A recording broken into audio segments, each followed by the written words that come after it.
Balkan Challenges in the 21st Century, from our Jean Monnet module, Thinking Europe, which is centered in Eastern Europe and Southeastern Europe.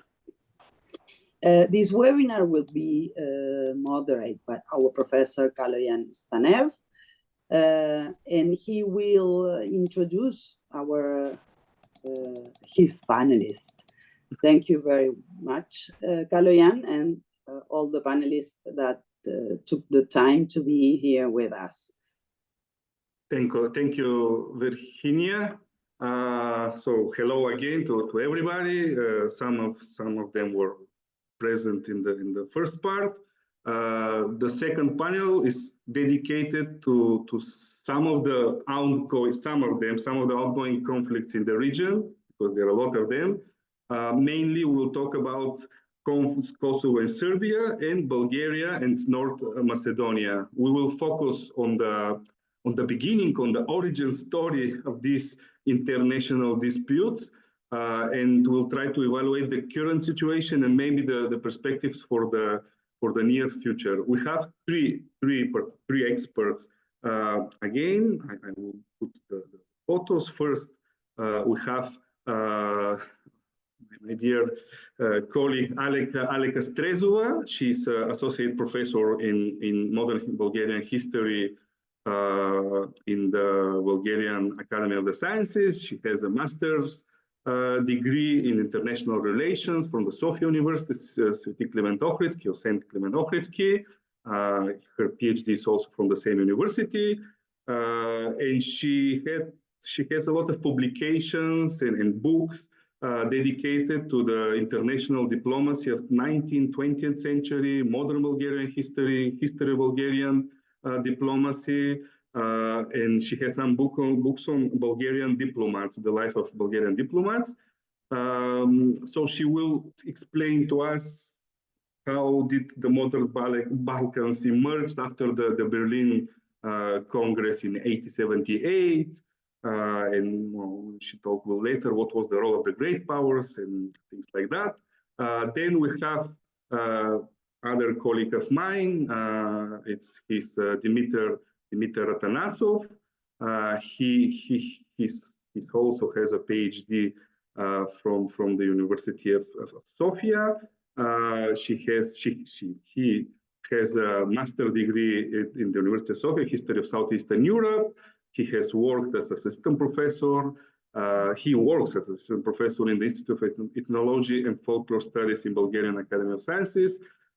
She's interested in a lot of different subjects: Orthodox philosophy, theology, history of philosophy, history of idea, education, ideological representation of history, historiography analysis, use or abuse in the past.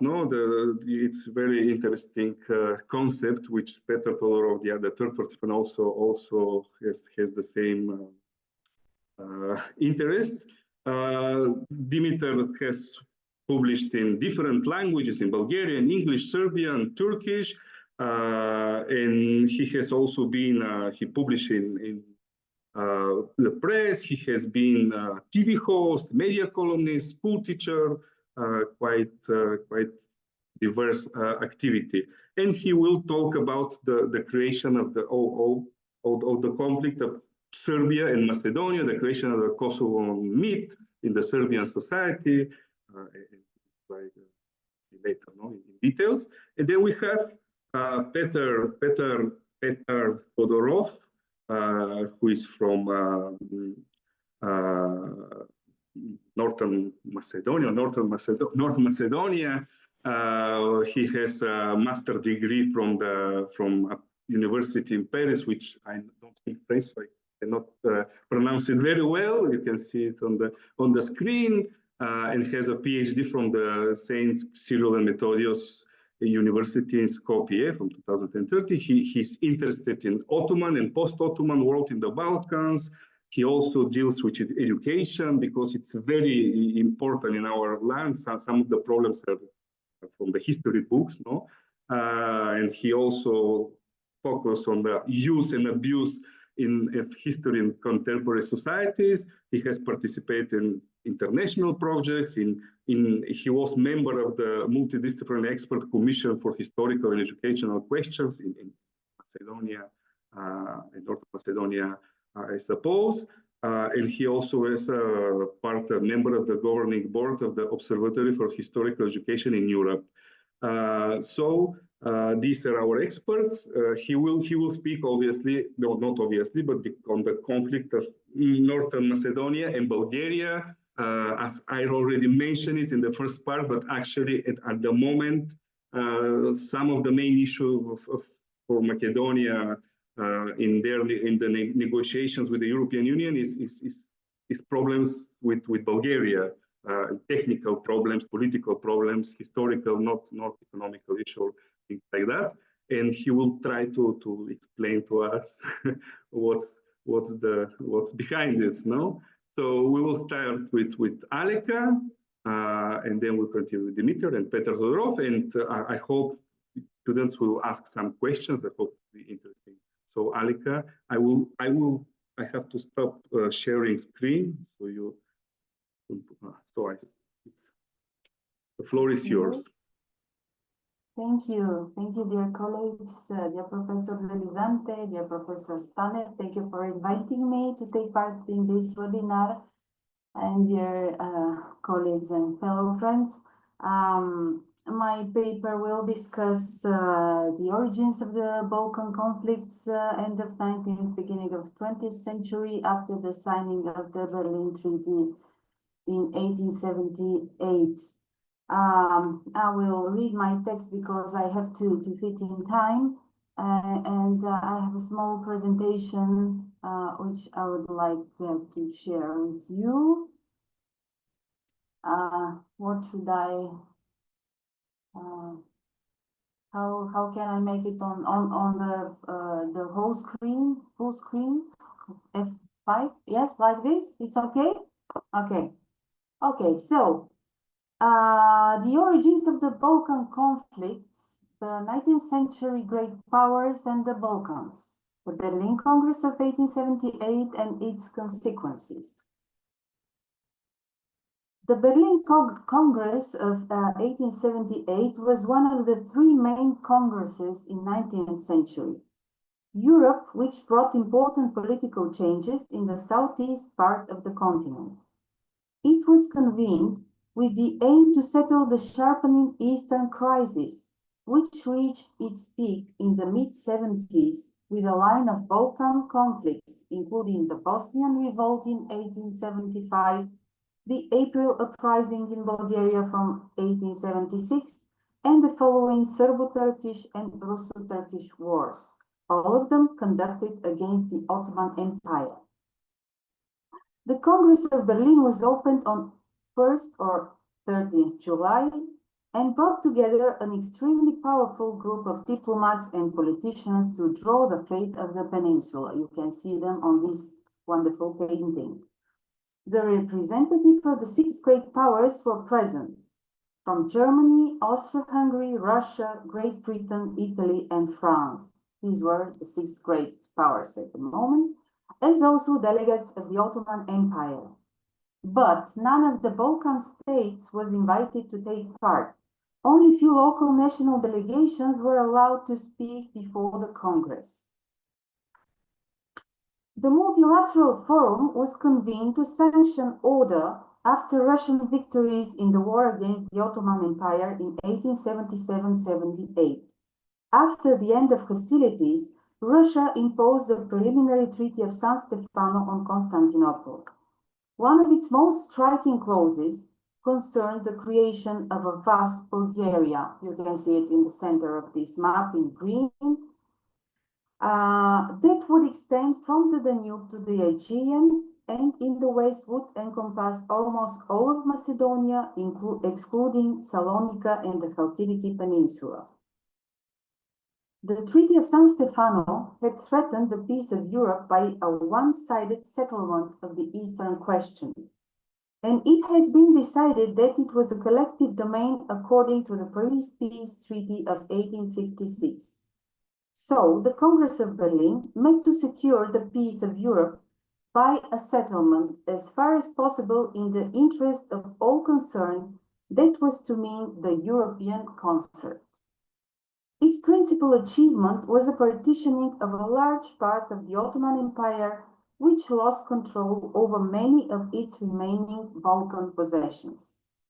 In drafting the clauses of the new peace, and in particular in drawing the new boundaries of the peninsula, the great powers were guided by the principle of strategic considerations, cynically stated by the Austrian delegate Count Andruschi.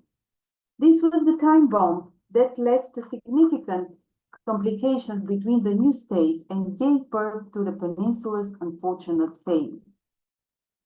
Count Andruschi proposed that in drawing the boundaries, decisions should be based primarily on geographical and strategic considerations and followed the ethnographic ones only if there was no other basis for agreement. The delegates were gathered to discuss the status quo in the European Southeast, but the issue of Bulgaria was paramount.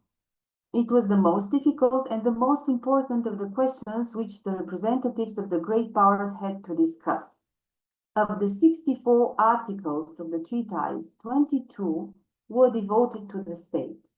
The San Stefano Bulgaria was divided into three parts: the Principality of Bulgaria, Eastern Rumelia as autonomous units, and Macedonia, which stayed in the Ottoman Empire. On the other hand, Northern Dobruja was ceded to Romania in exchange for Bessarabia, which went to Russia. You can see Bessarabia here, this zone, Northern Dobruja. So Bessarabia went to Russia, and some regions in the west were given to Serbia. The San Stefano Bulgaria was reduced from 163,000 to 64,000 square kilometers, and the population from 4 to 1.5 million. This was why the country's very birth was associated in Bulgarian minds with a grievous sense of territorial loss. In Berlin, Montenegro, Serbia, and Greece, and Romania were recognized as independent and given some accessions of territory.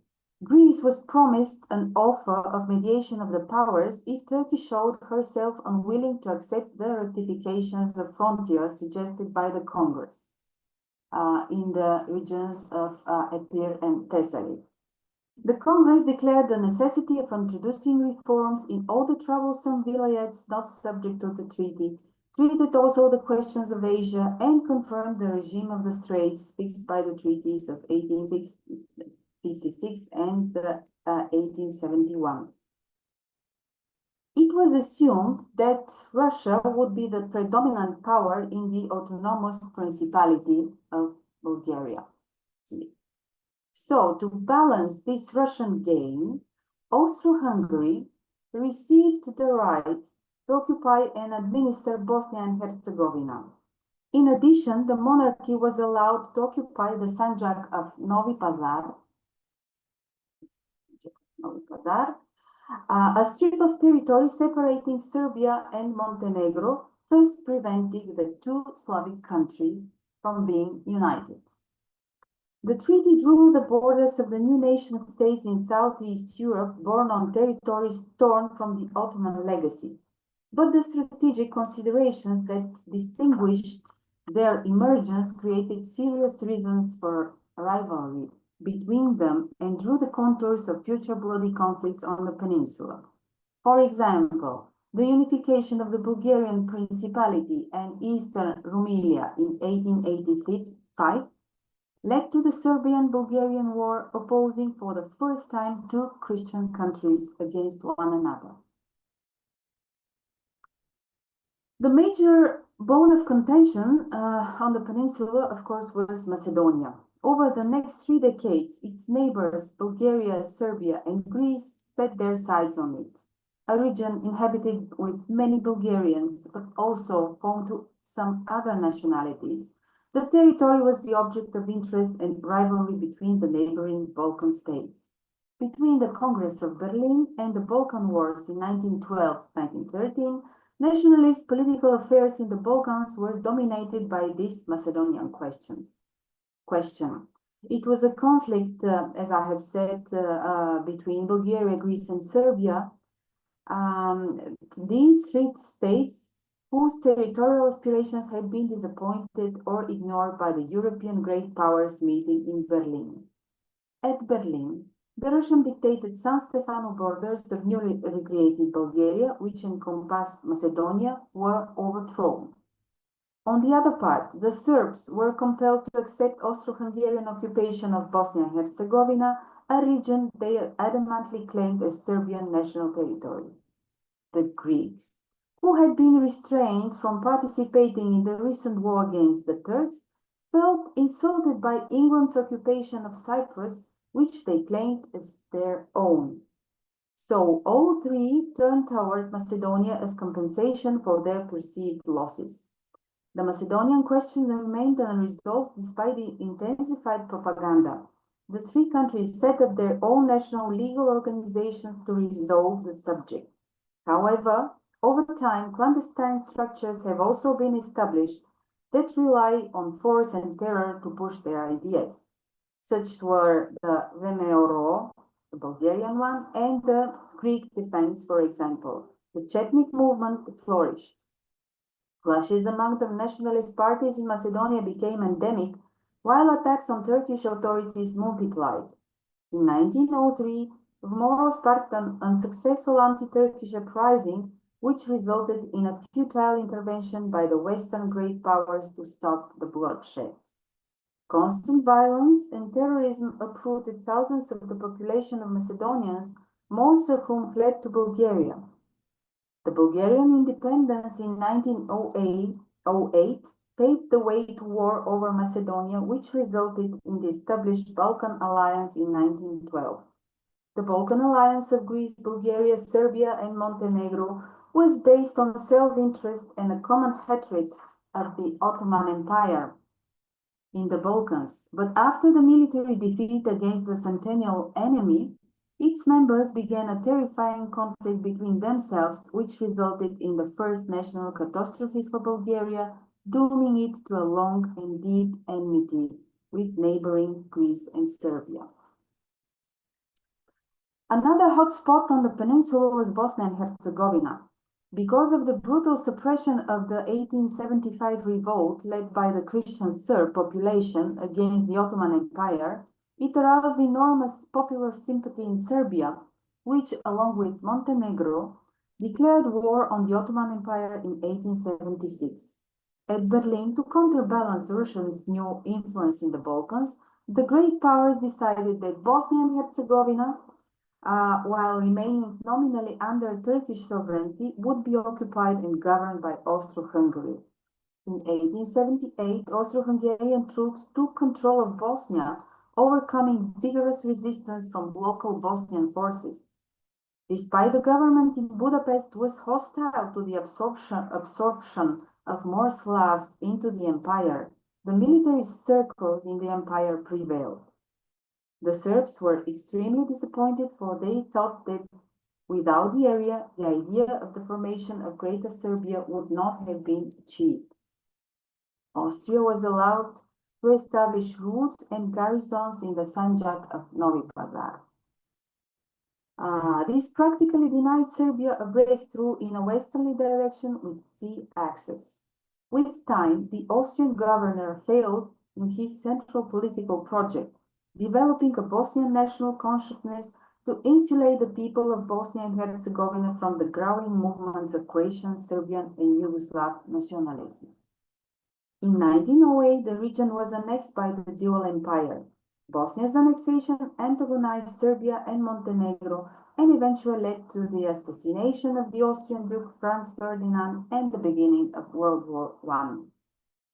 As for Romania, towards her war ally, Russia had shown complete ingratitude for her share in the war with Turkey by taking Bessarabia.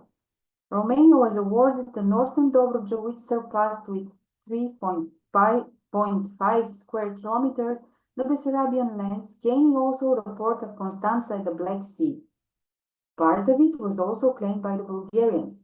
This created yet another irredentist sideshow. At the beginning, Romania insisted upon guarding Bessarabia. In the eve of the Balkan War, Bucharest turned its side to southern Dobruja as a reward for her neutrality in the Balkan Wars. According to the Berlin Treaty and its 23rd article, the Ottoman government pledged to carry out reforms in the empire's administration to remove discrimination against the Christian population. The island of Crete, an Ottoman province since 1669, was a particular case. Since the Greek War of Independence broke out in 1821, the Christian Cretans had repeatedly risen in revolt against the Ottoman Empire, seeking union with Greece, most notably in the Cretan Revolution in 1866-69. Since 1875, the island had been again in a state of revolt, and the Revolutionary Committee of leading Christian Cretans has been formed. An agreement made in 1878 between the Ottoman Empire and the representatives of the Cretan Revolutionary Committee secured wide-ranging autonomy for the island. The treaty was enforced until 1889, when it was abrogated by Constantinople. This led to another Cretan uprising in 1895-98 and the Greco-Turkish War of 1897, after which the Ottoman army withdrew from the island and Crete was recognized as an autonomous state under international guarantee, leading eventually to its union with Greece in the Balkan Wars. And I will finish with the Cyprus Convention of 1878 between Britain and the Ottoman Empire, which provided that Cyprus, while remaining under Turkish sovereignty, should be administered by the British government. Britain's aim in occupying Cyprus was to secure a base in the Eastern Mediterranean for possible operations in the Caucasus or Mesopotamia as part of the British guarantee to secure the Sultan's Asian possessions from Russia. In 1914, when Britain and Turkey became adversaries during World War I, the former annexed the island. Turkey recognized this under the Treaty of Lausanne in 1923. The Berlin Treaty, sorry for this hectic slide. The Berlin Treaty led to vast movement also of refugees, Christian and Muslim, throughout Southeast Europe and Asia. Over 150,000 refugees poured into Istanbul that summer, leading to a near collapse of the city's infrastructure coming from different parts of the peninsula. Over 25,000 sought refuge in Bulgaria in 1878. Then 30,000 also moved to Bulgaria after the next uprising in Macedonia in the beginning of the 20th century, and 250,000 arrived after the Balkan Wars. A huge number of Muslims, estimated to more than 100,000, were said to fled from Bosnia to Islamic countries, especially Turkey, but also in Asia Minor. So the Congress of Berlin was an event of historical importance for the development not only of the peninsula, but also of the world. Its evaluation can be multi-layered. The treaty drew the borders of the new nation-states in southeastern Europe, born on territories torn from the Ottoman legacy. But the strategic considerations that distinguished their emergence created serious grounds for rivalry between the states and drew the contours of future bloody conflicts. The role of the great powers in the distribution of land brought for the young Balkan states the bitter lesson that their state consolidation and expansion depend on finding some powerful patron among these great powers and did not follow from cooperation with its Balkan neighbors. Already in the days of the Congress, the conditions for the recognition of Serbian independence, for example, were linked to the obligation of Serbia to undertake certain commitments in the field of railway construction and the regulation of the international regime of the Danube River and the maintenance of Austrian plans for navigation on that river. Belgrade was also forced to sign a commercial treaty with Vienna on terms favorable to the empire. to the detriment of its own interests. Montenegro was prevented from having its own navy, the treaty stipulating that all its ships would sail under the Austrian flag. So the Balkans remained divided in the following decades, falling into different spheres of influence of the great powers. The First World War again brought the Balkan neighbors into conflict with each other. This time Bulgaria and the Ottoman Empire fought against Serbia, Romania, and Greece. And the Paris Peace Treaties of 1919 deepened the already existing tensions between the states of Southeastern Europe.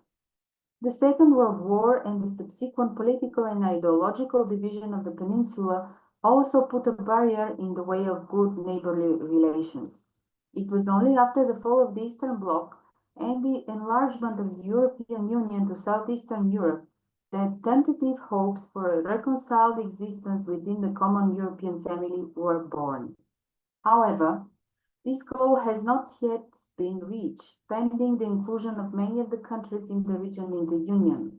However, the growing Eurosceptic sentiment, as well as geopolitical turmoil in the region caused by the war in Ukraine, bilateral contradictions between the Balkan countries put into question the smooth implementation of the integration process. Half of the countries on the Balkans are still at different stages of their long succession negotiation process. Thank you for your attention. Well, I'm sorry that I have to turn on my lights. Yeah. Okay, so it's night in Bulgaria. It's 6 hours. They're like 8 o'clock there in the. It's summer, but it's late. So thank you, Alika. It was very interesting to see that actually Northern Cyprus, Bosnia and Herzegovina, Macedonia, and Bulgaria, many of these conflicts and other, you can trace it to the Berlin Congress. We will continue with Dimitar, and maybe we will be back later with some question. No, I already received question if your work is available where people want to read your work. We'll talk later about that. So Dimitar, the floor is yours. Hi, can you hear me? Yes, we can hear you. Yeah, thank you very much. First of all, let me express my deep gratitude to the organizers.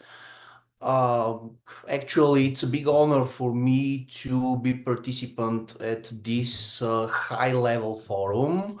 And let me be sincere, it's my first participation into an academic event in South America.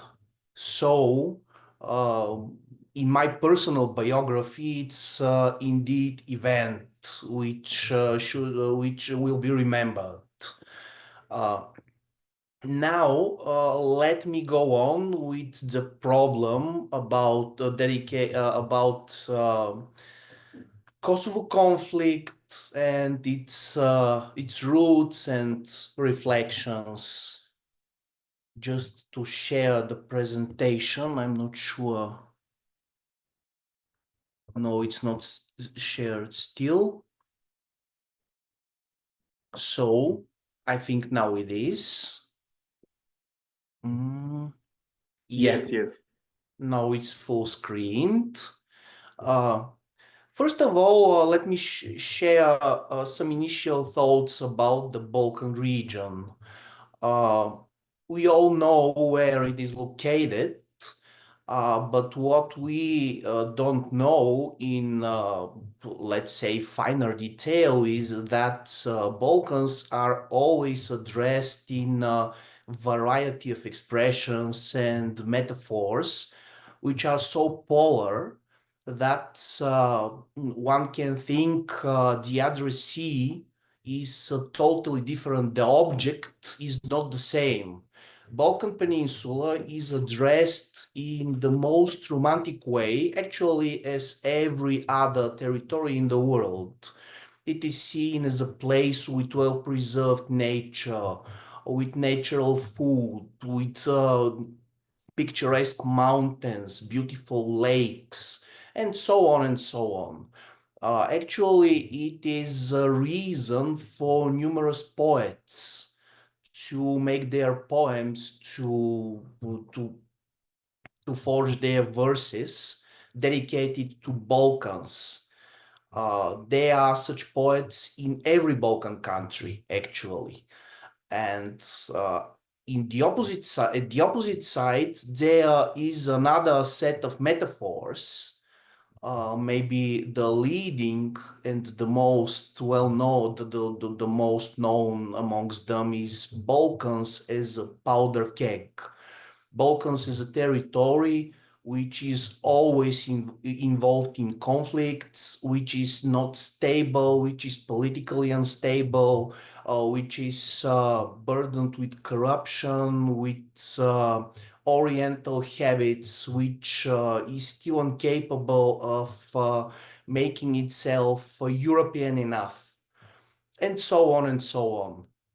So, if we try distinguishing which one we should prefer, actually both sides are equally preferable because Balkans are beautiful, Balkans are a place to admire, place to fall in love, and at the same time, Balkans are a place you can despise indeed, because of some of the reasons I've cited already.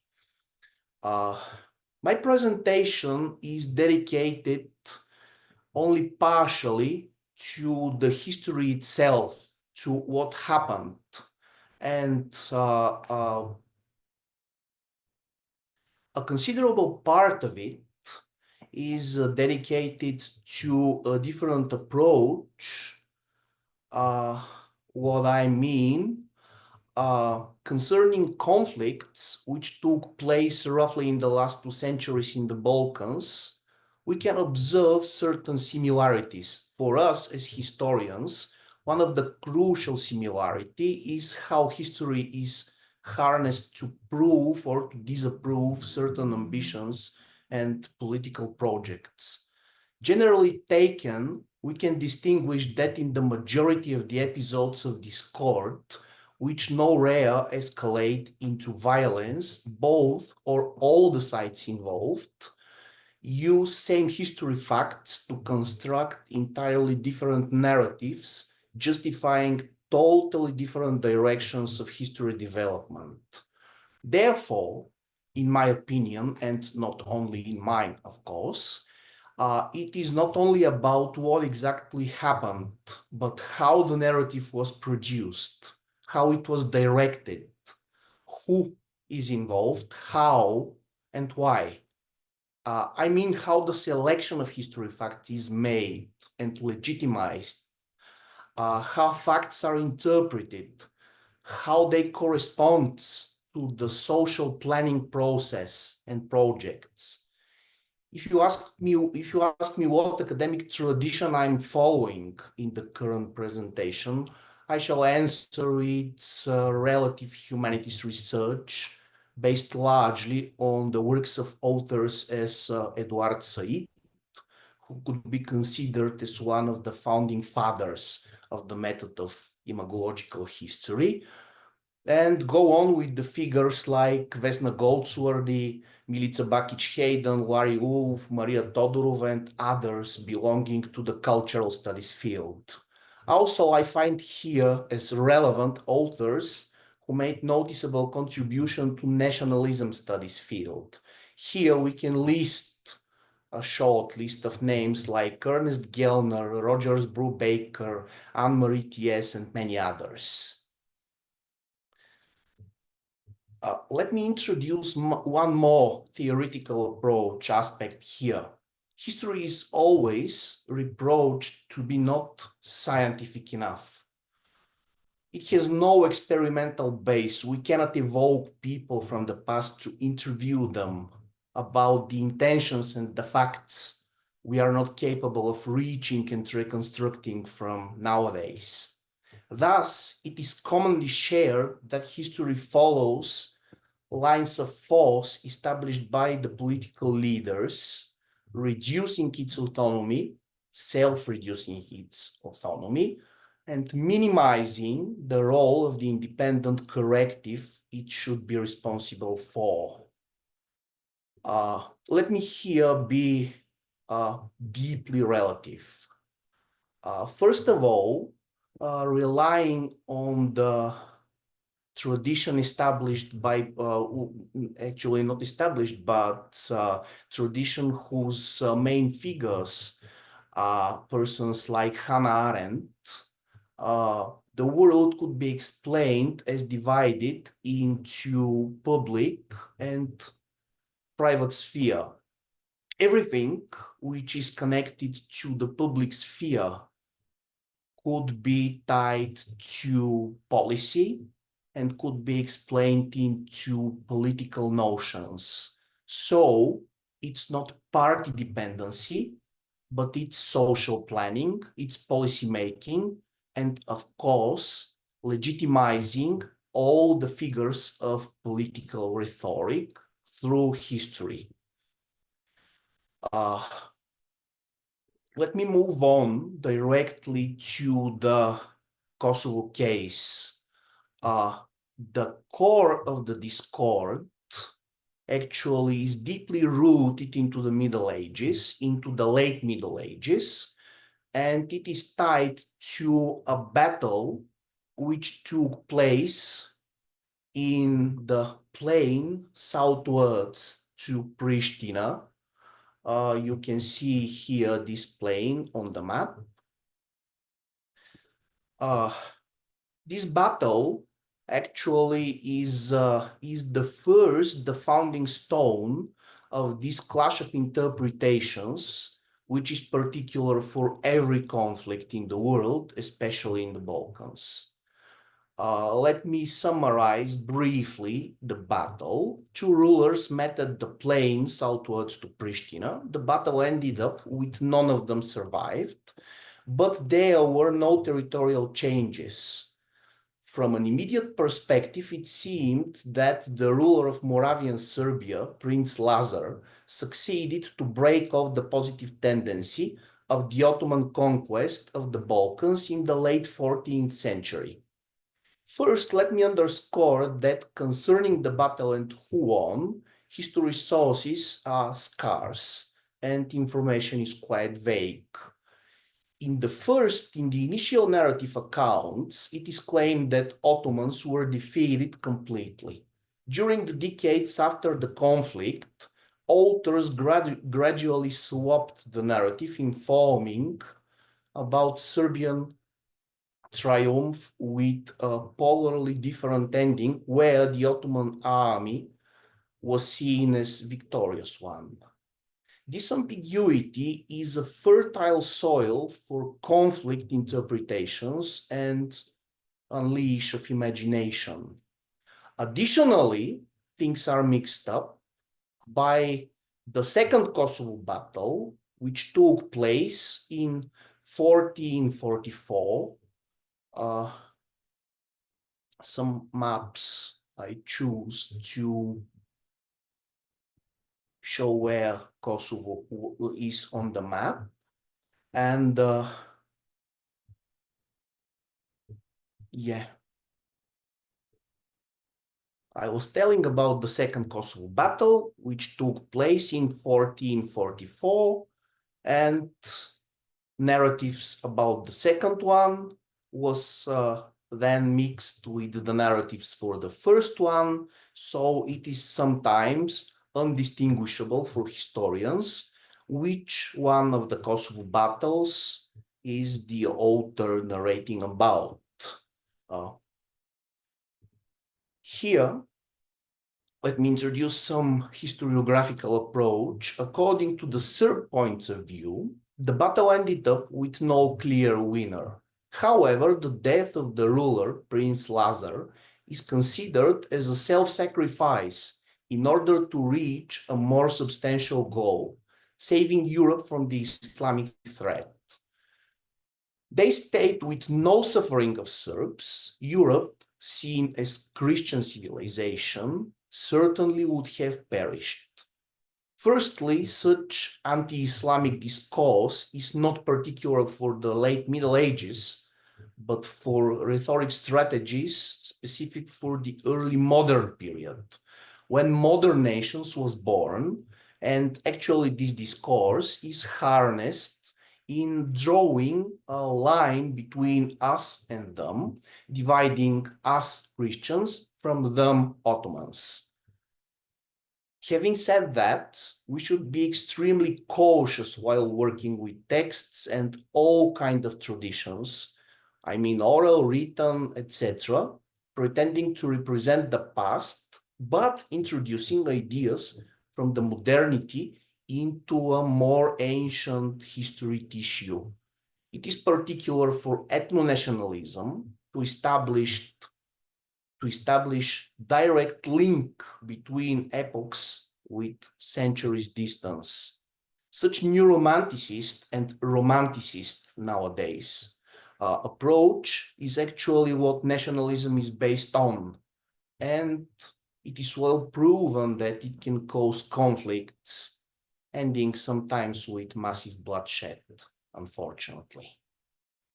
While being perceived as a special spot where the last illustrious Serbian ruler ascended to heaven, Kosovo battle became a lieu de mémoire, a place of memory, a place to remember with wide social significance, where all the members of the nation identified themselves as belonging to the collective body of the Serb.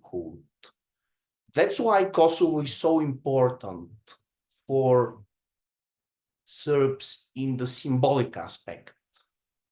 What Albanian interpretations share about the Kosovo battle? The first and the more conservative line is based on a claim that the army of Prince Lazar consisted a large number of Albanian troops. It was impossible to stop the Ottoman invasion with no Albanian military contribution. They go on. In the Serbian viewpoint, the army was multi-component, but the regiments who were decisive indeed originated from the Serbian states. Let me remind that after the Stefan Dušan's death, his vast kingdom disintegrated, and there were more than one Serbia in the time of the Kosovo battle. Let me find where is the, here you can see a reconstruction of how both armies faced each other. One and one more, this is more complex and looks more convincing, but with this scarcity of sources, we can just imagine how the battle actually developed and what happened.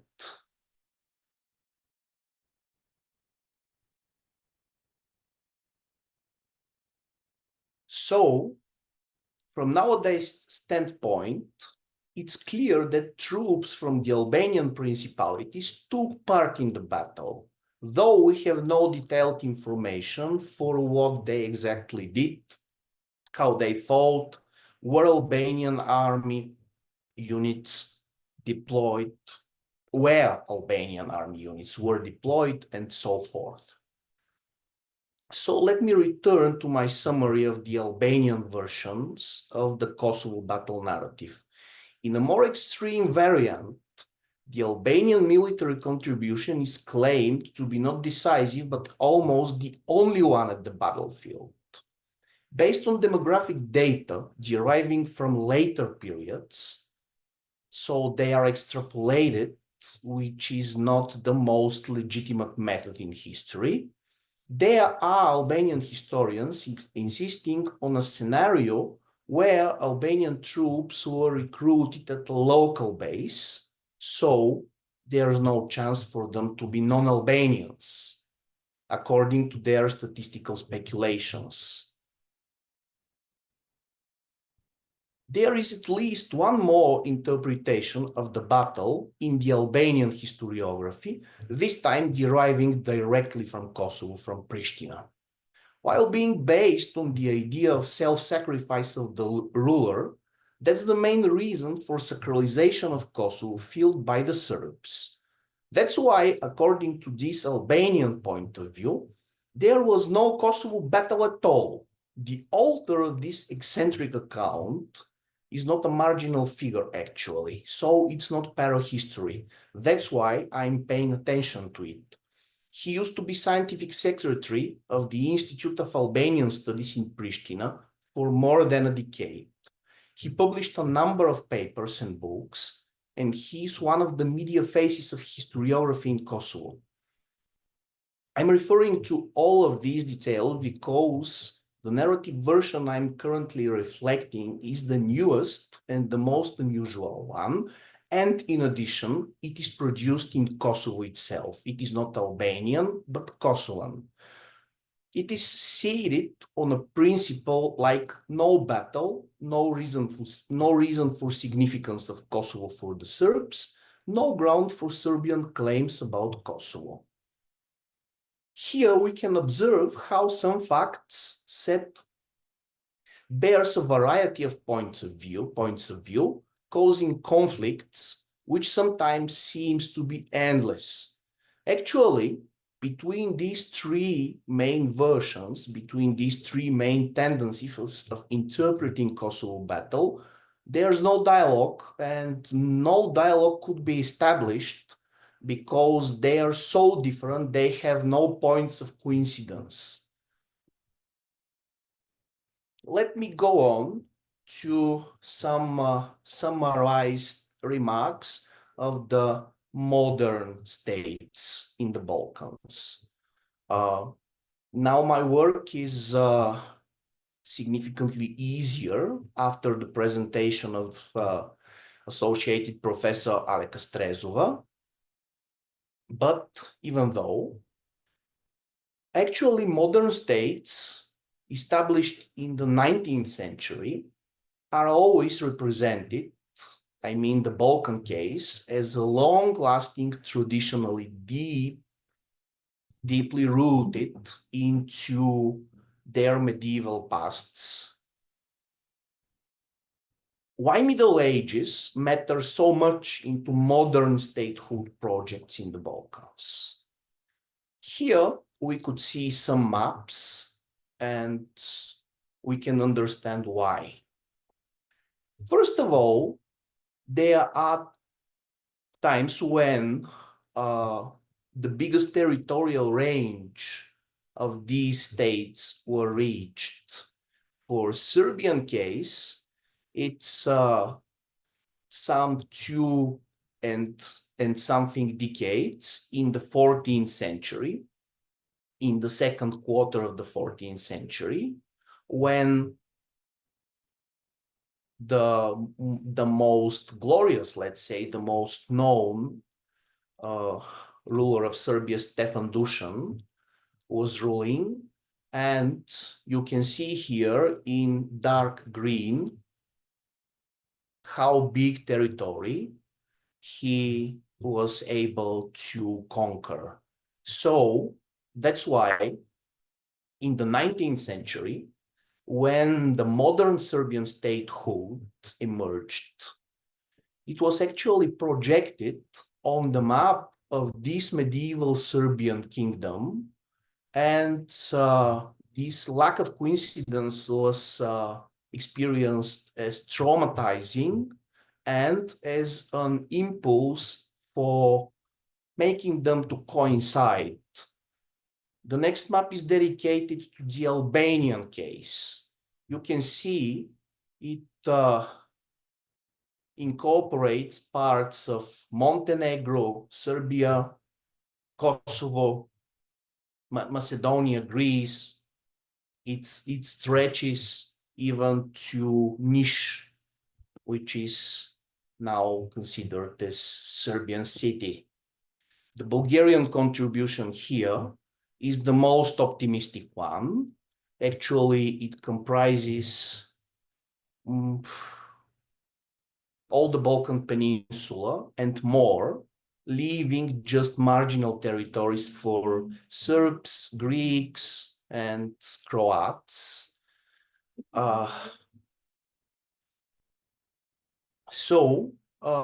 This is the first time in history when real history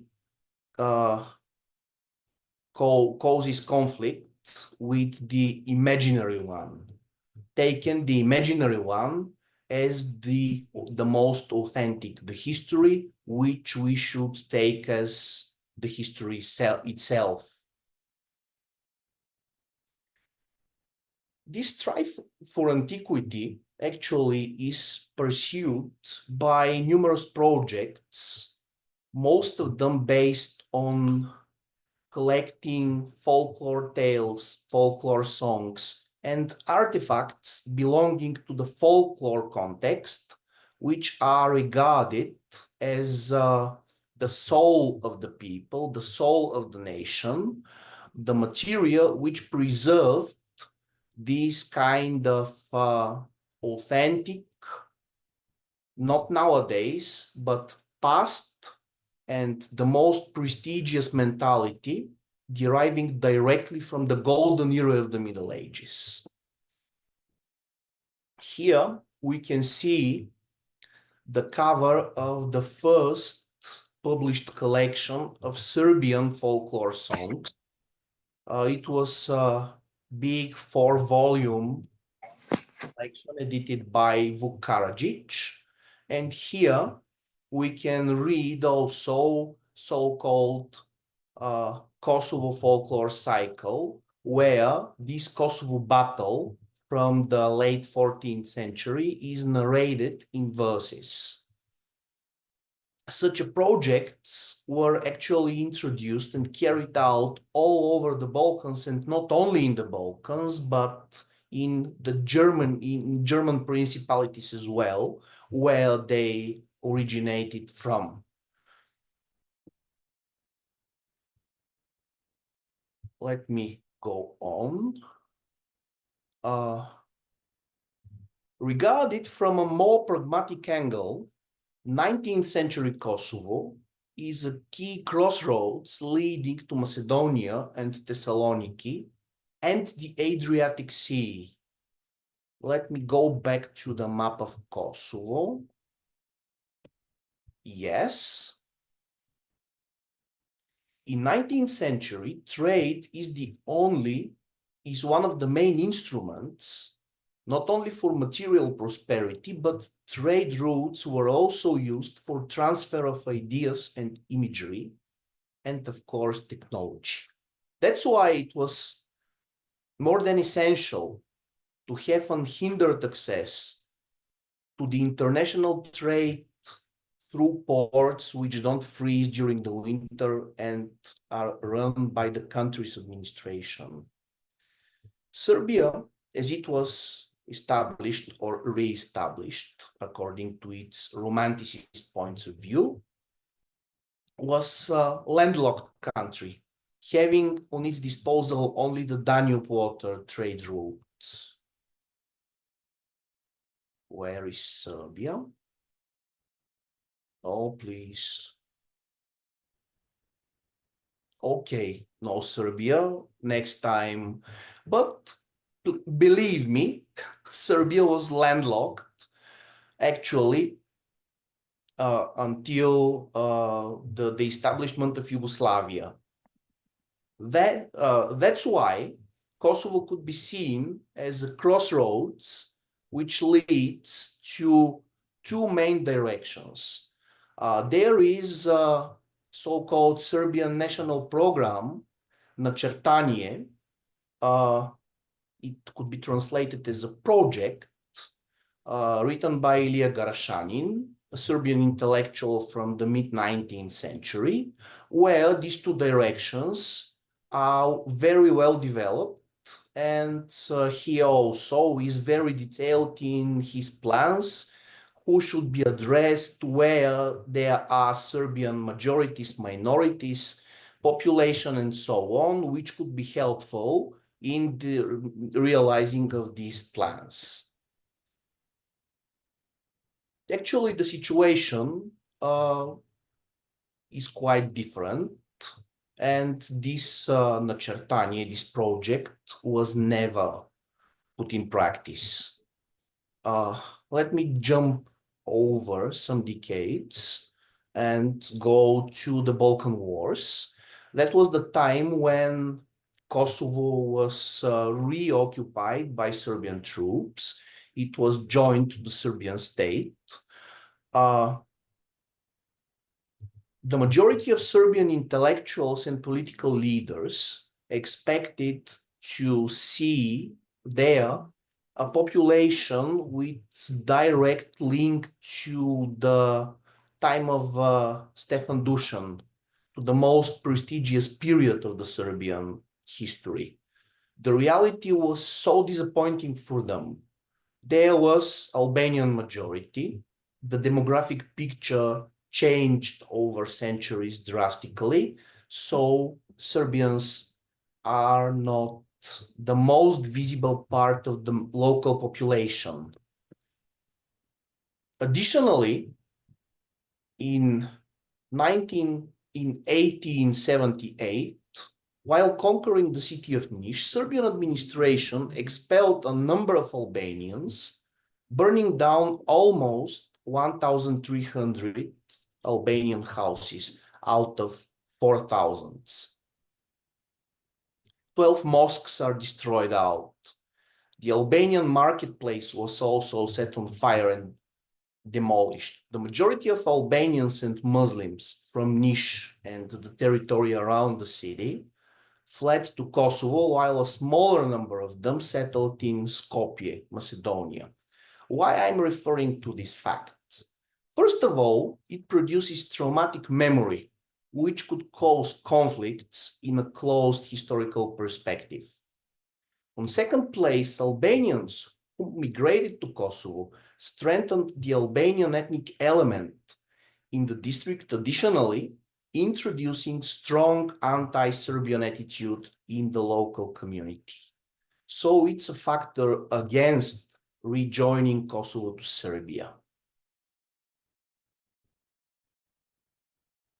After the First World War, Kosovo remained part of the Kingdom of Serb, Croats, and Slovenes, a large state which was created according to the peace treaties.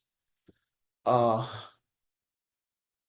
was the situation in Kosovo between the majority and the minorities? In the initial 7 to 8 years, it was endless repression and endless rebellions, endless. After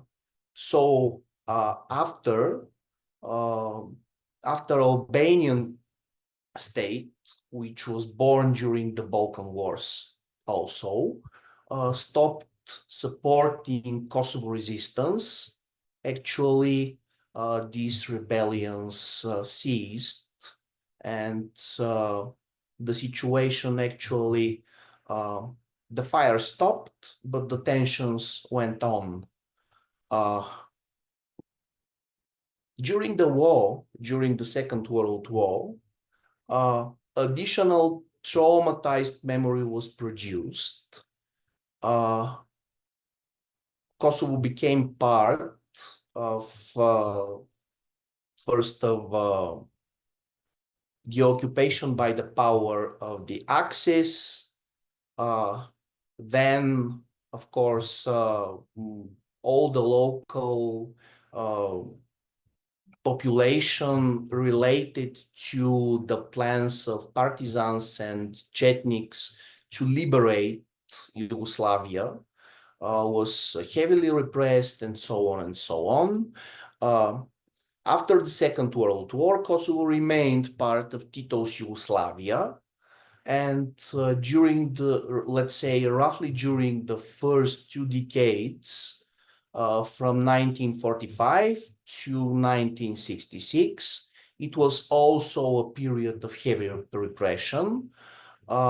If I could summarize the period after the Second World War, it was sine wave-like. It was peaks and bottoms of the repression caused by the central authority.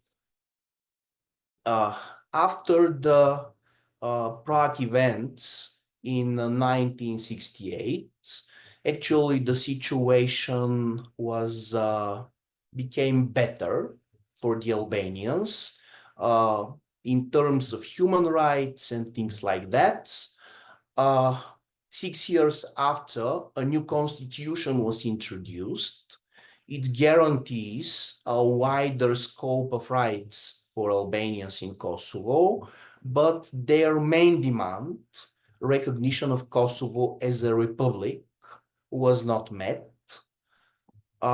That's why a number of public protests and meetings were organized. But the culmination of this public activity actually took place after the death of Tito in 1980. And the death of Tito actually coincided with the worsening of the economic situation in Yugoslavia. I shall give you just one example here. Automobile industry, the pride of Yugoslavia, was one of the heaviest affected. In a short period, Yugo automobiles were exported yet to the USA. However, the crisis led to introducing of some limitations and lowering the quality standards. That's the main reason why major trade partners discontinued their contracts and automobiles were no longer exported, including to USA. That's why Yugo automobiles started to be sold solely in Yugoslavia and at lower prices because of the economic crisis. The economic crisis, of course, coincided with the rise of nationalism.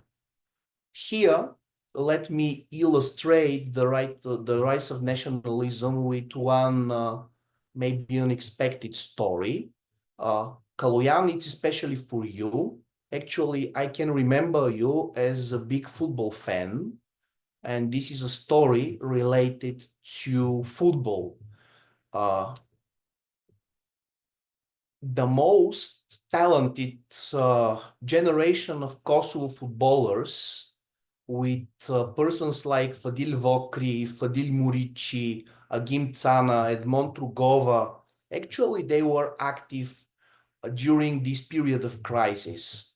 The most prominent amongst them was Fadil Vokri, the famous forward of Football Club Pristina.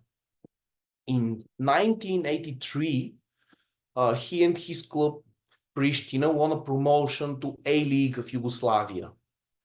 In 1986, he was transferred to Football Club Partizan Belgrade when he was not the only non-Serbian player. So even Partizan, which are not known with their nationalism, were not ethno-nationalistic, but multinational football team.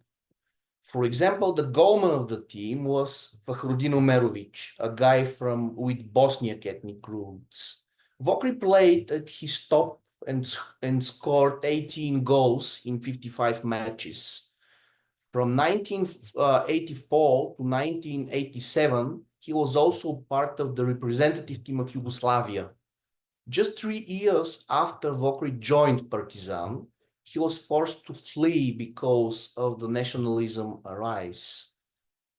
It is still not easy to imagine how the social context have changed in just 3 years, making Vokri to seek an exit. During the next seasons, he chose to remain distant to all the turbulent events in Yugoslavia, making transfers first to Nîmes in France, then in Fenerbahce in Turkey, finishing his career in a low league team of Montluçon, again in France. Let me stop here. I think I tried to show how conflict potentials function, being based on history argument, how they forged history narratives, how then use and abuse history, being sometimes fitted into the most appropriate academic traditions. I'm living intentionally the last 2 decades. I mean, the end of the 20th century and what happened after the threshold of the 21st century. If there are questions concerning these two decades, I'm ready to answer. Thank you very much for your attention. Thank you, thank you, Dimitar. Yeah, we will be back with some question on the current state of the situation. And yes, I am a big football fan. I'm a football historian, but most of Uruguayans are very fond of football and football history. And there is some reason to they have some nationalism related with football history, and they change the past also with current case. But I'm not going there because they will throw me out from the country. So let's go with Peter Todorov, and he will focus on the great conflict between Bulgaria and Macedonia, or Northern Macedonia. He will decide what the name. Yeah, thank you, Kaloyan. I mean, thank you for your kind invitation to take part of being part of this webinar. And yeah, it's a pleasure also to speak it for the first time, I think, in front of students coming from South America. I never had this kind of experience, and I was wondering how to approach and what to say, because I expect that the knowledge about the region is not as we do expect from other students from other parts of Europe. What I would like to say, in addition to what my colleagues previously mentioned, is, you know, all of these conflicts in the southeastern Europe are actually result of these small imperialisms of the Balkan countries, of the Balkan national states and national ideas founded in the 19th and 20th century. And you know, the idea is about how to grab as much land as you can in context of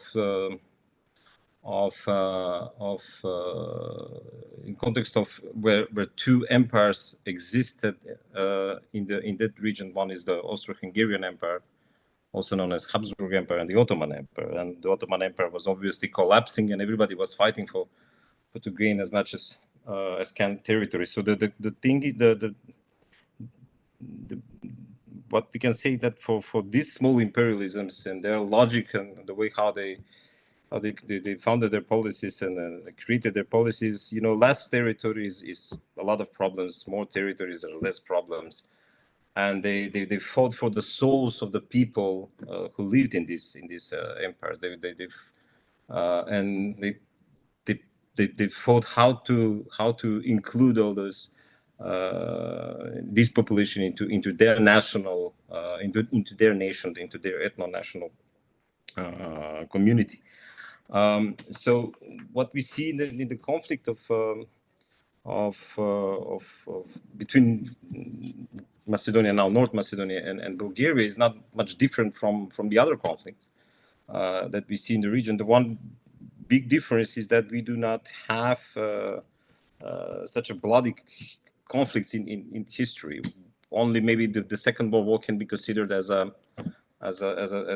period where two national ideas, Bulgarian and Macedonian national idea, clashed. On one side, the communist partisans of the Macedonian Communist Party, the Yugoslav Communist Party, and on the other side, Bulgaria from the Second World War. But this is far from what happened in Bosnia, from what happened between Serbia and Kosovo, or not to speak about Serbia, Bulgaria, Serbia, Greece, and all these wars that took place in the Balkans.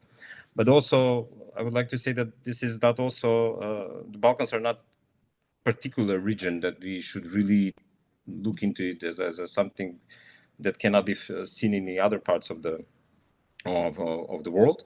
And before I continue with more details about the conflict between North Macedonia and Bulgaria, I would like also to say that in order to understand this conflict, is very important to understand how the elites, political elites, intellectual elites, how they create policy, how they produce narratives, how they change and adopt narratives, how they use or actually abuse and instrumentalize history for political purposes. This is very important. The social context, the social fabric of the elites. This is very important in order to understand the essence, the origin of the conflict. My colleague Dimitra mentioned about Yugoslavia. In Yugoslavia, the recent studies about Yugoslavia and the violent breakup of Yugoslavia are saying that actually there was not an ethnic tensions and an ethnic hatred between peoples of Yugoslavia. It was a result of conflict between the allies that actually spread among people. And as the conflicts lasted for years, and the ethnic hatred raised, that became even stronger. I'm not saying that there were no prejudiced stereotypes and between the different peoples of the Yugoslavia, but actually the economic problems of the 80s and the conflict between the elites actually led to war civil war in Yugoslavia. This doesn't mean that I don't want to also to say here that I think that the people, that the ordinary people are poor, innocent. They also are very aware for who they vote, for who they support, and for what they did. I cannot say that, okay, the people are innocent and the only blame is we need to blame only the elites, the intellectual or political elites. As for the North Macedonia-Bulgaria conflict, this is many people will say it's a historiographical political dispute between the two countries. The origins can be dated back into the post-World War period. It's a very symbolical dispute. It's about the symbols of the nation, of the two nations, of the two modern nations in the Macedonian and Bulgarian. And as I said, involves the political intellectual elites. When I say about intellectual, mainly here are historians, linguists who are really on the first front lines of this conflict. And they constantly exchange, I would rather say, accusations about the past of the region of Macedonia and the people of the region of Macedonia. Why I'm mentioning region Macedonia? Because this is not only a conflict between what is now North Macedonia, because North Macedonia is only one part of what is what represents geographic region of Macedonia. Today includes part of Bulgaria, and the larger part is part of Greece, northern Greece, or as we know also as Greek Macedonia. These intellectuals and politicians who are sometimes even speaking as historians, I would say, they argue over a set of questions dating from Middle Ages to present day. And what can we say basically is that while Bulgarian intellectuals, I'm not saying like all, but those who are most present in the public sphere, on the one side they look for and they argue for the uniqueness of these two people, that they belong to one nation, the one ethnic community since 9th century till 1944, while on the other side the Macedonian historians, they look to find the differences, to draw the lines between Macedonians and Bulgarians.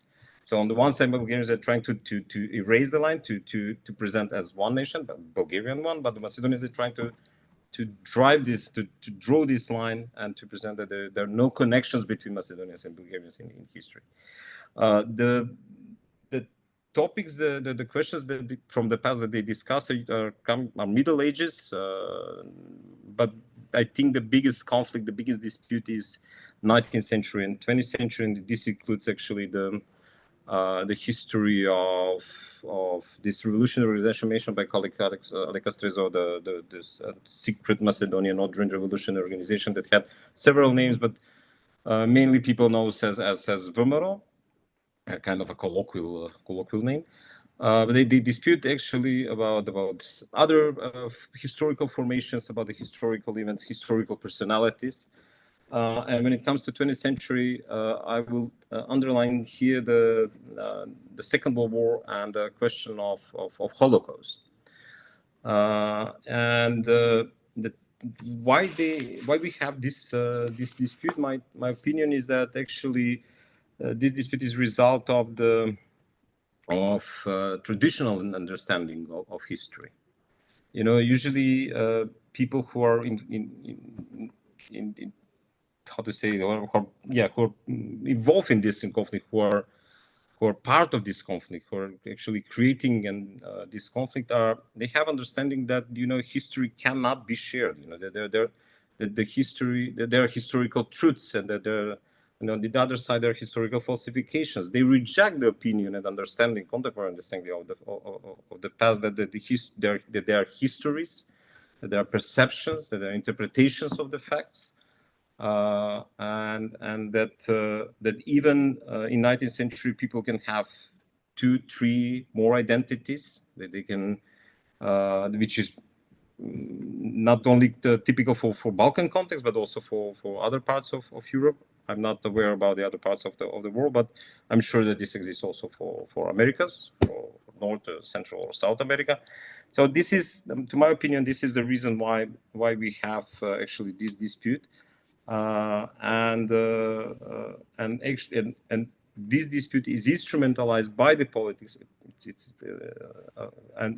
really lasts for, I would say, like 7, 8 decades now. You know, the context in which this conflict took place is actually a post Second World War context. Immediately after the Second World War, there was some attention, ideas between, at that time, Yugoslav leader Josip Broz Tito, one of these great leaders of the resistance movement in Europe against the fascism, and Georgi Dimitrov, who was at that time leader of People's Republic of Bulgaria, and they established very good contact based on their ideology about it, based on the communist idea and idea of communist world. And in this period of after Second World War, there was kind of good cooperation and relations between the two countries. And this resulted of some changes in what is known as Virid Macedonia, or Bulgarian Macedonia, and which was later is also part of the dispute between the two countries. And then after this split between Tito and Stalin, this also affected the relations between two countries, Yugoslavia and Bulgaria. And maybe we can say that this begins the real conflict over history of Macedonia and the people of Macedonia, and mainly Macedonians, that is lasting until today. So we have this Cold War context, but also we have this post-Cold War context. And now I will say that we have kind of a European context in which the conflict, the dispute between countries is developing in the context of North Macedonian integration into European Union. And again, history is part of this story. As for the Cold War context, it is very important to mention that there are two historians who dealt with this topic. One is Stefan Trebst from Germany, for those who want to read more about this dispute between the two countries. Stefan Trebst, he published in German, actually, if I remember well, in the 80s about this dispute between the two countries. But to my opinion, the best book, best study about this conflict is the one written by Chandra Marino. He's a Bulgarian historian, well-known historian, and he published his book about the Macedonian conflict from 1944 to present day, communism and nationalism in Europe. And it's published in French, and there is only translation into Macedonian, but not in English or other, I would say, the big languages in the world. So Chowdhury Merino very well, he explained, he argues very well, and he gives very good arguments and evidence about how actually the communists were not internationalists, but they were actually very, very hard-line nationalists, and how they actually laid the foundation of this conflict that we still live today. And he presented the documents of the Bulgarian Communist Party, and about the meetings between the major political leaders of the country, of the Bulgaria, and how they influenced actually the work of historians at that time. And what is missing in his book is actually the work of the Macedonian communist leaders, so how they contributed actually to this conflict.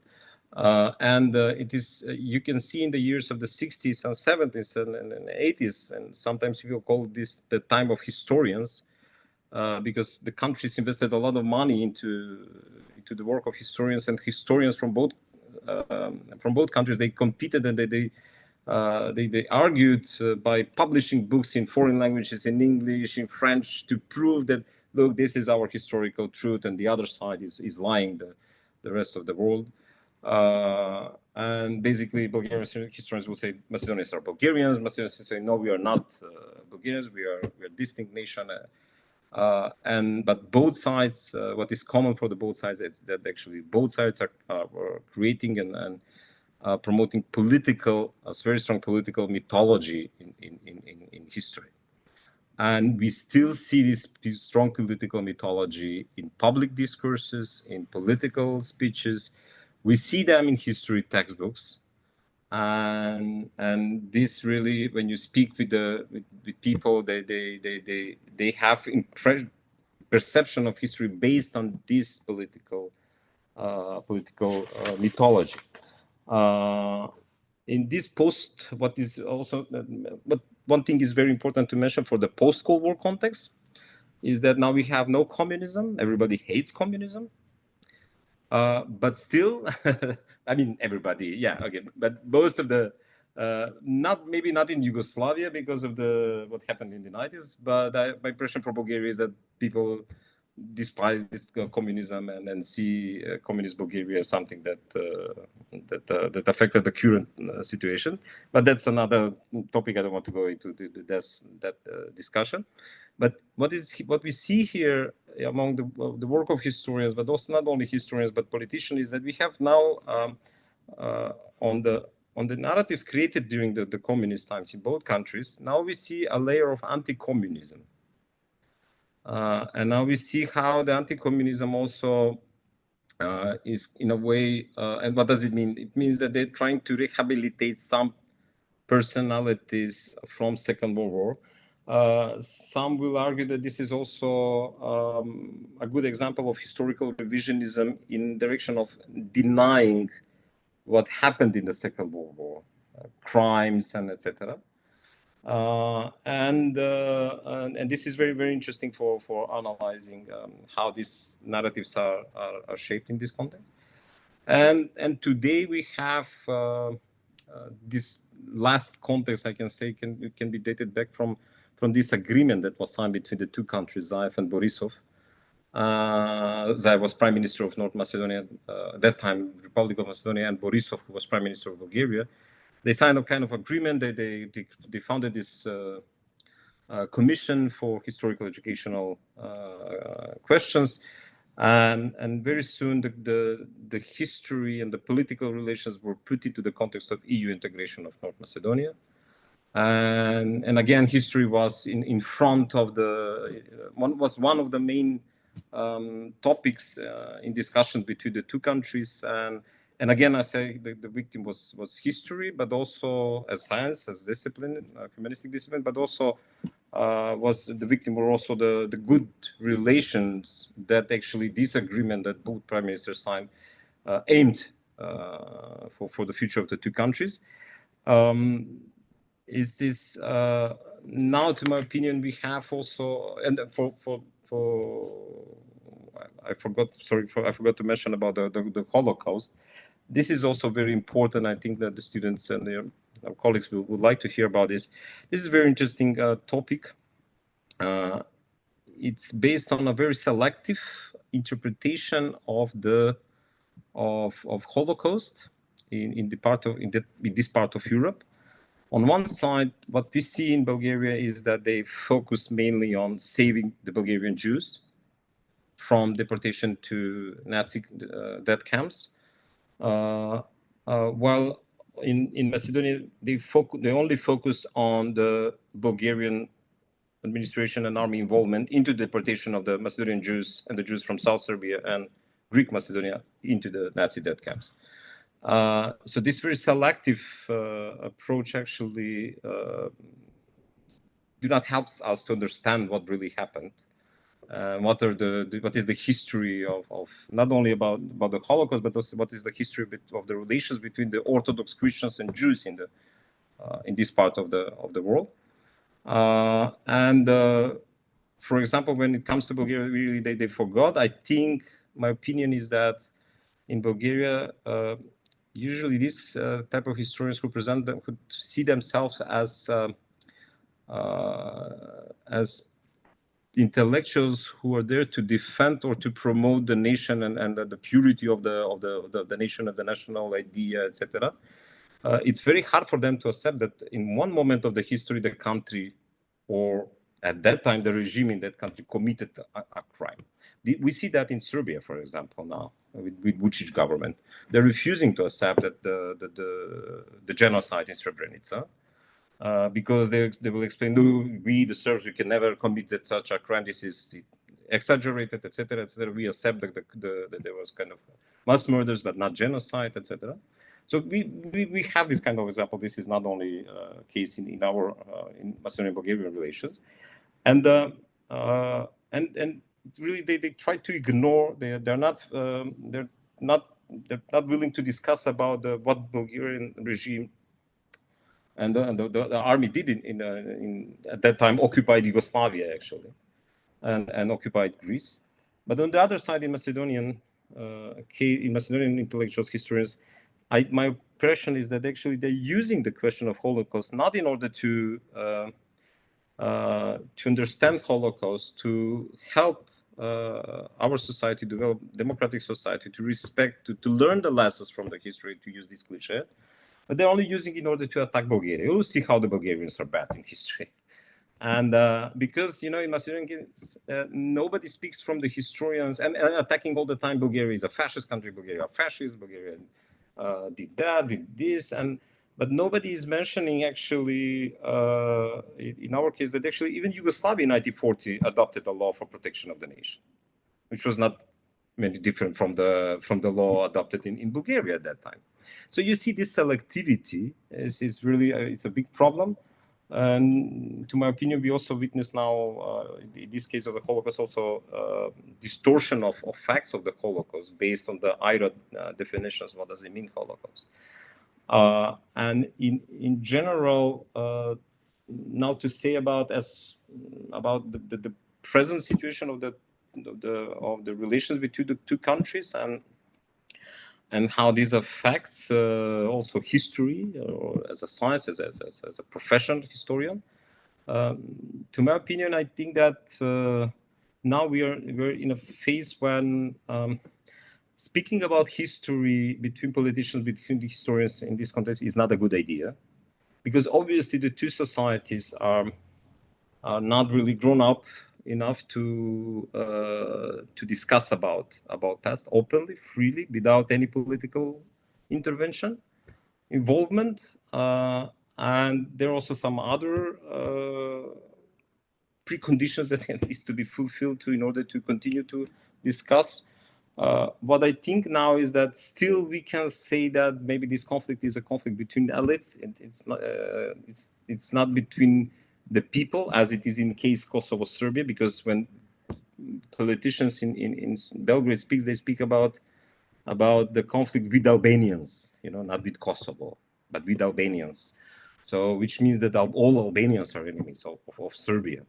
In our case, this is a good thing, actually, to my opinion. We are still not witnessing that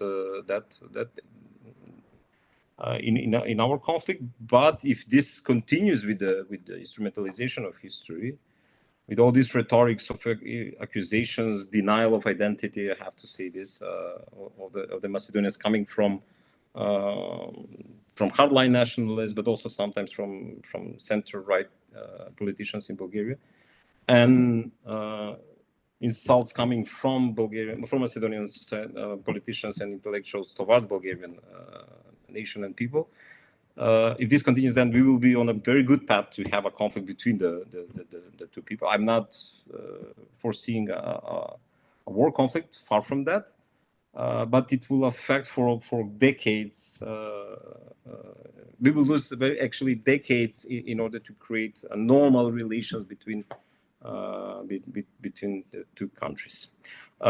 In conclusion, I will say this: so that actually, what I also already said, that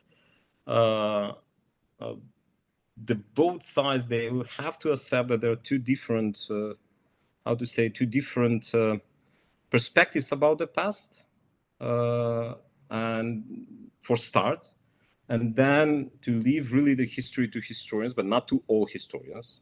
That's also very important. To develop freely without any political intervention. And I will say that it will be very critical towards my colleagues, towards let's say our profession, that we as historians, we have to be more careful. We have to be more responsible for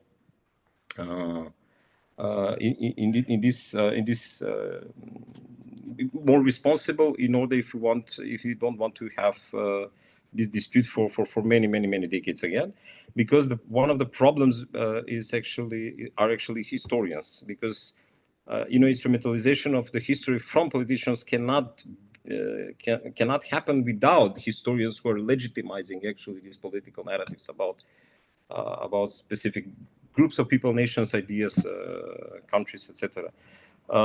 And as a result of this is, as I said, to my opinion, is this traditional understanding of history, and the fight of our historical truths, which is something that belongs to understanding coming from 19th century, when the historians believed that actually history is also kind of an exact science, and as biology and other, that we can prove specific historical truths. So basically, in very short time, I try to give my impression about dispute, the origins and the consequences of this dispute between the two countries. Thank you. Thank you, Peter. So if I have several comments and questions, but if somebody from the audience want to ask something, please feel free to do so.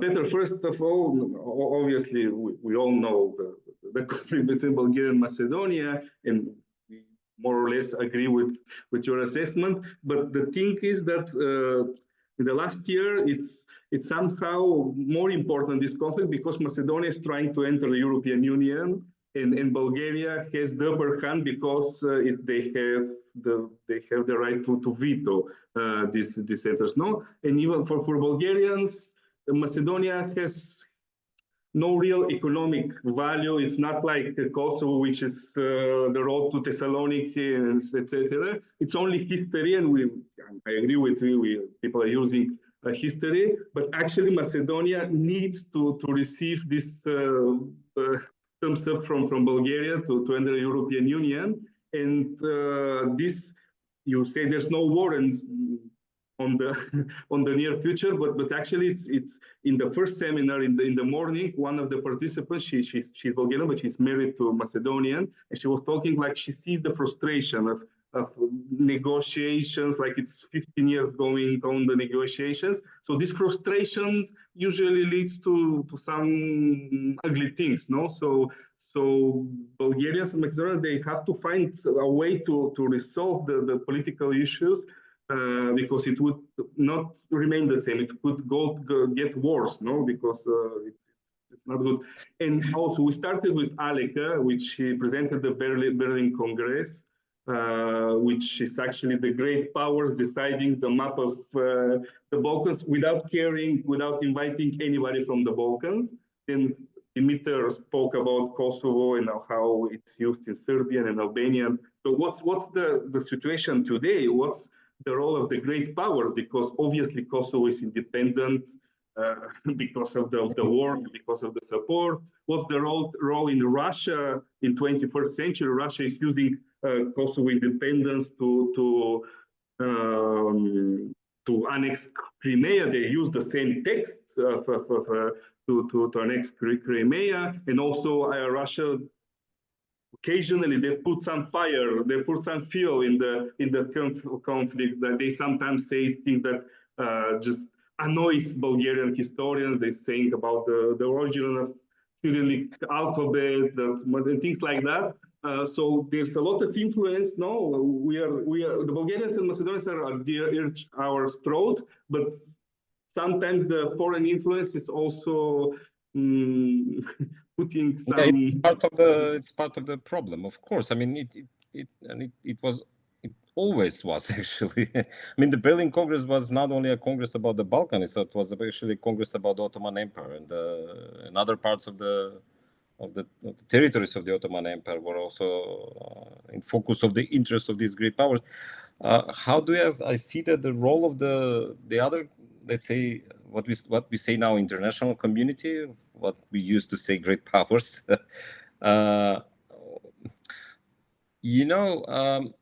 on the one side there is an interest of Germany at that time. Now this idea of EU enlargement is again very trendy in European Union because of what happened what happened after Russian invasion in Ukraine.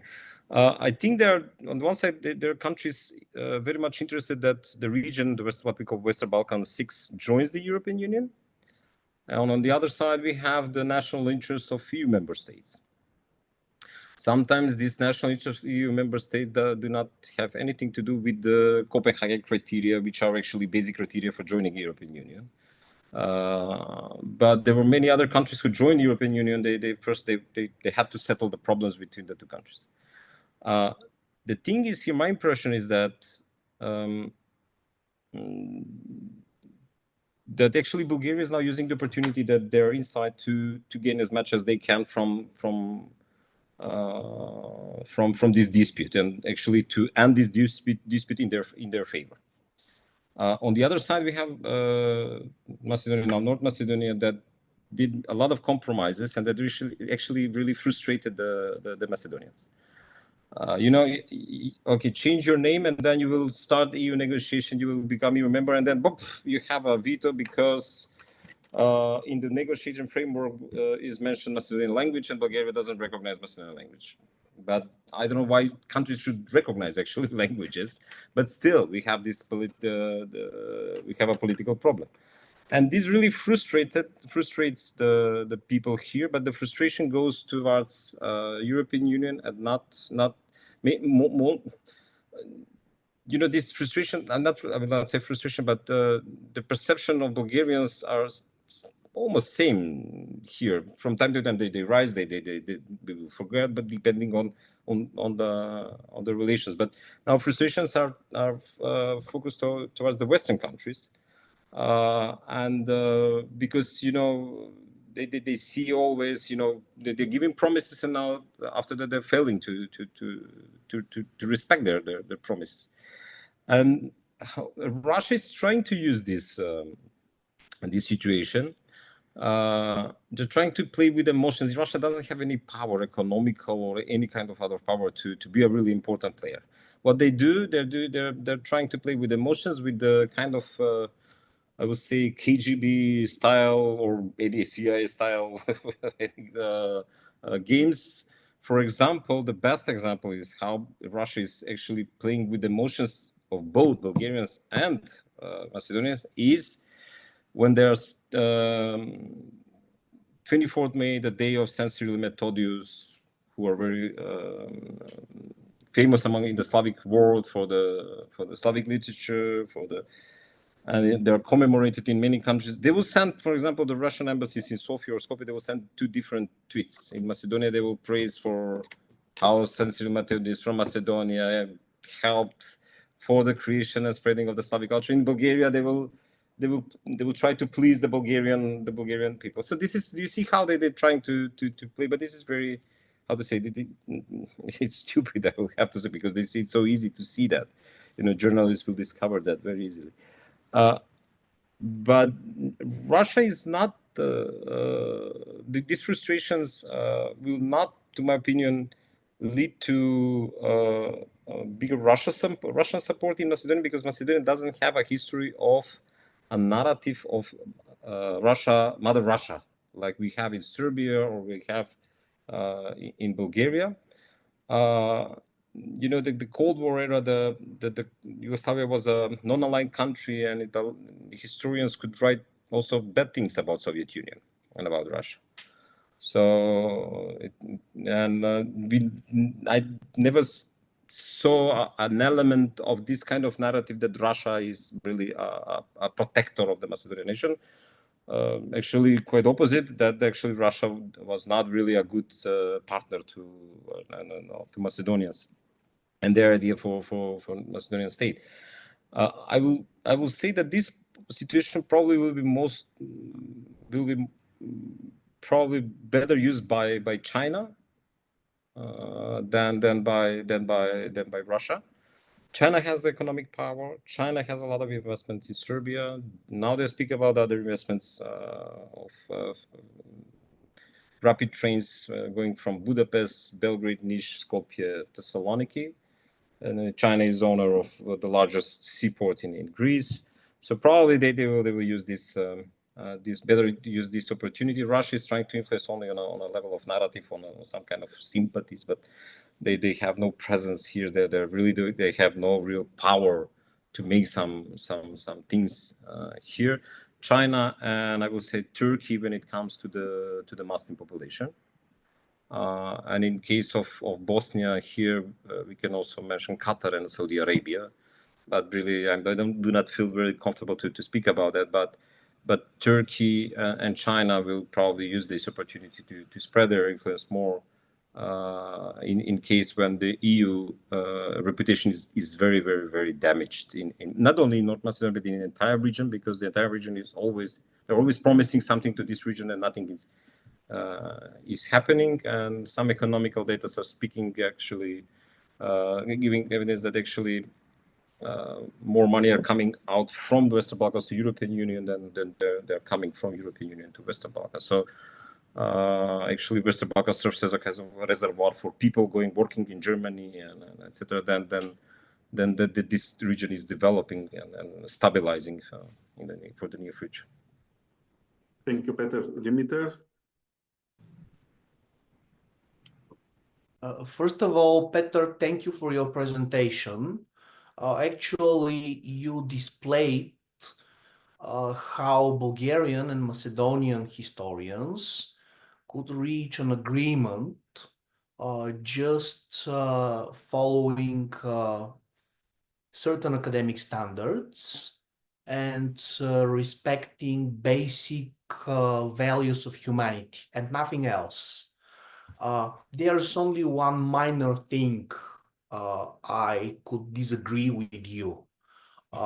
It is not about Bulgaria taking as much as possible from Macedonia and extracting as much as possible from the situation nowadays, but certain circles in Bulgaria, certain groups of the society, certain political and business leaders, because they are Bulgarian people, which will get nothing from this conflict. nothing except bitter emotions, except Macedonians are Bulgarians, we should turn them again into Bulgarians and things like that. So nothing except all these old-fashioned, outdated narratives would take. Concerning the influence of the great powers in the Balkans nowadays, in my field, I mean Western Balkans, Kosovo, Serbia, and Albania. In Kosovo, Western powers are one of the traditional partners. We know that Americans actually built a thermoelectric plant nearby Pristina. They built significant road connections in Kosovo. They made brand new roads and highways in Kosovo. So now Kosovo is one of the most internally interconnected countries in the Balkans, just because of the American intervention, helped also by the European money. But European money are not so significant as the American ones. Speaking about the Russian influence in Serbia, I propose to divide the question into two parts. First, let's speak about the traditions of Russian influence. There's no question. Russia is very influential. It is one of the most recognized powers in Serbia, traditionally, not just in the last 2, 3, 4 decades, but during the last 2 centuries. And the second part of the question actually is connected to the nowadays situation. During the last 2 years, the situation have changed, and we can observe the decline of this traditional Russian influence. What I mean, during the last months of 2022, Serbian President Alexander Vučić said openly, we are grateful for support about the Kosovo problem, but Crimea is Ukraine. He said it openly several times. So that is the first sign of the decline of the Russian influence.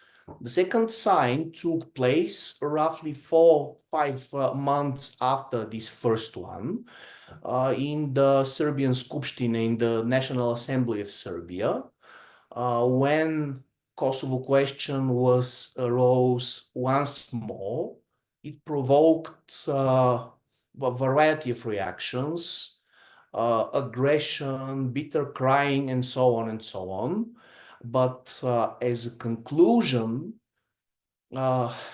we could state that there is certain tendency introduced by the President Vučić to reconceptualize the Kosovo problem and to make a minor step in a direction which is very different to the traditional one, which was previously directed by Moscow. One more argument. We can see that, first of all, Russia, during the last, let's say, 6 to 7 years, Russia tried to make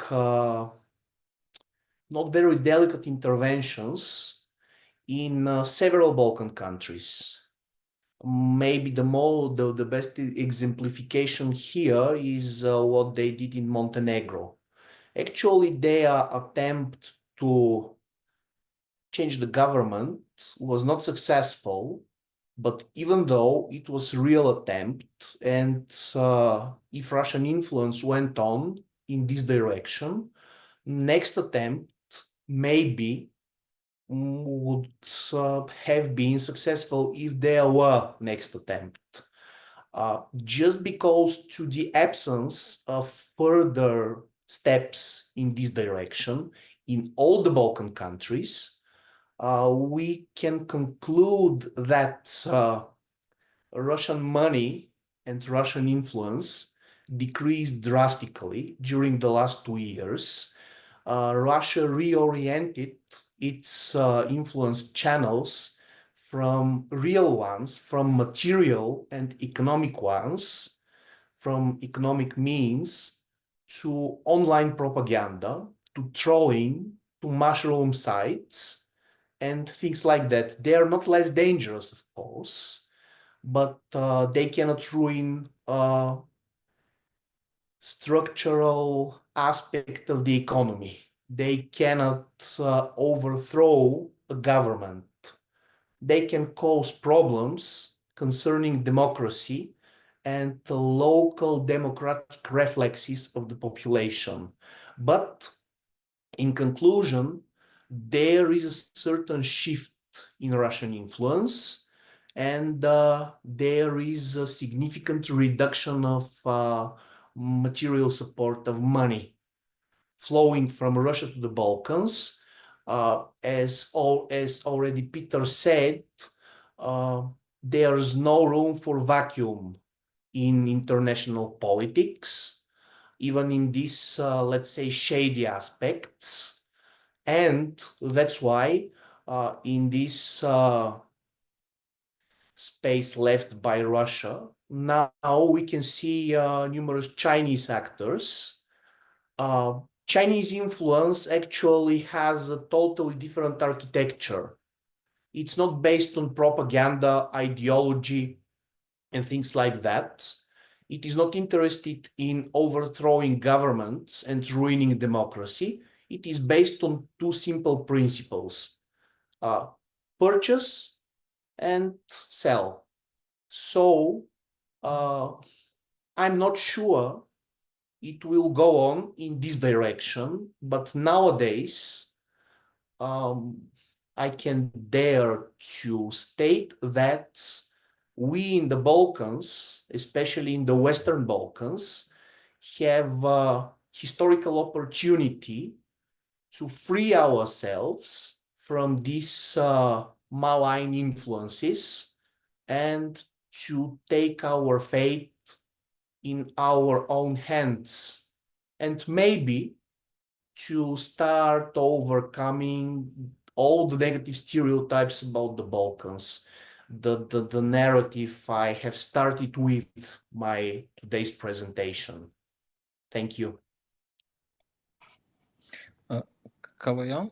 Yeah, I just received it. No, we'll finish in the next 2 or 3 minutes. Yes, yes. Sorry, yeah, because I mean, the discussion is very good, but I thought we would finish. No, we have to finish in. We have to finish in 5 minutes. So okay. If there's no question, if there's some question from the audience, please. I want to say that Dimitar was right. Yeah, I was not thinking about that. The entire nation of Bulgaria is rising, because I met people in Bulgaria that they're completely ignorant about what is happening between the two countries, and I prefer discussing with this kind of people. But yeah, I was thinking about this official about this political groups and interests who are trying to take advantage of this situation. Yeah. So please, if somebody wants to ask something, please feel free. Okay. Hello? Yes, Diego. Yes, Diego, please. Yeah. Yes. Well, thank you all for your interventions. I learned a lot about the Balkans. My question is related with something that Petar mentioned. and it's related with my research. So what is the role of China in the different disputes that you have there in the Balkans? So if you could explain in some few words, because we don't have too much time, but if you could explain a little bit more about the role of China in the different conflicts in the Balkans. To my knowledge, I don't see. I can speak about this conflict between Macedonia and Bulgaria, but and for the Macedonian society, I do not see any kind of comments or political moves that that are directly connected to these disputes. I see only that they're trying to influence economically in this region with their investments by granting credits, by investing in infrastructure, and etc. So we have Chinese construction companies working on some important infrastructural projects. So mainly at this moment, this is basically the Chinese policy in the region is based only on economic policy, which is also which we cannot undermine. I mean, it's very, very important.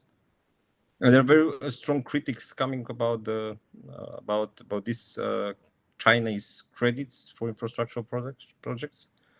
About the conditions, about the way. There are a lot of talks about the corruption, etc. This doesn't mean that there are no corruption with EU funds and credits, but there's also a lot of discussion about this in these Chinese credits, Chinese investments.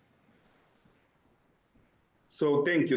We don't have any time left. So thank you very much for the three participants, experts. I hope it was useful for the audience. And well, thank you for being here. Thank you, Kaloyan. Thank you all. Thank you for organizing this event and inviting us. Thank you. Thank you. Bye. Thank you very much. Greetings to all. Bye. Bye. Greetings.